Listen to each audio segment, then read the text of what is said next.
बहुत बहुत स्वागत हमारे बड़े भाई माननीय वर्मा प्रसाद जी, हमारे पिंटू भाई बैठे हुए हैं, हमारे विनोद भैया बैठे हुए, मास्टर साहब का, सभी लोगों का मैं बहुत बहुत यहाँ पे स्वागत करता हूँ।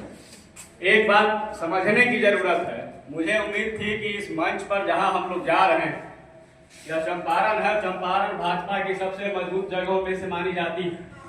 मुझे यह पूर्ण विश्वास था कि यहाँ 3 से 4 लोग बैठे हुए होंगे, लेकिन आज जो संख्या आप लोगों ने यहाँ पे दर्शाई, उसको समझ के यह मुझे पुनः समझ में आया है कि लड़ाई छोटी हो या बड़ी, अगर हम लड़ने की ओर अग्रसर हैं तो लड़ाई मजबूती के साथ में लड़ी जा सकती है।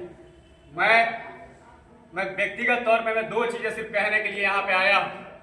इस प्रदेश में सबसे ज्यादा जो जनसंख्या है एबीसी वर्ग की है। 35 वर्षों से भाजपा, राजद, जदयू और कांग्रेस ने मिल करके आप सभी तमाम पिछड़े, अति पिछड़े, एससी, एसटी, माइनॉरिटी वर्ग के जो लोग हैं, उनकी संवैधानिक मौलिक अधिकारों का हनन करने का काम किया है। एक तरफ वह कहते हैं कि हम मंडल कमीशन की बात करते हैं, दूसरी तरफ ये दूसरे मुंह से कहते हैं कि नहीं, हम उस चीज को मानते नहीं है। समझना आपको यह पड़ेगा कि अगर मंडल कमीशन ने आपको अधिकार दिया कि जिसकी जितनी संख्या भारी उसकी उतनी हिस्सेदारी, तो यह बात आपको पुनः समझने की जरूरत है कि अगर हम जो विधानसभा, नरकटियागंज विधानसभा है, यहाँ जिस जाति की सबसे ज्यादा बहुलता है, विधायक उसके होने चाहिए, लेकिन ऐसा भाजपा के लोगों ने करने का काम नहीं किया। इससे पूर्व में कांग्रेस के लोगों ने भी यह करने का काम नहीं किया था।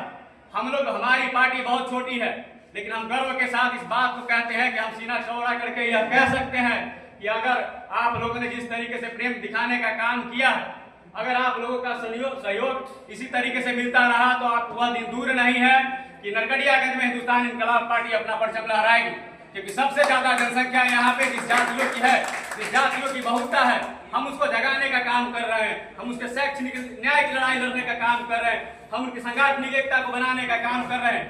साथ ही साथ आपको यह समझने की जरूरत होगी कि प्रदेश में जिस तरीके से हत्याओं का दौर चल रहा है, यह आपको सबसे ज्यादा चिंता की विषय है।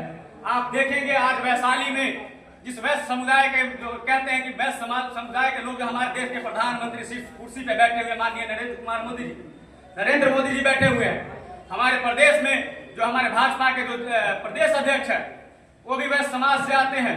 हमारे डिप्टी सीएम जो है सम्राट चौधरी जी है, वो भी इसी वर्ग से आते हैं।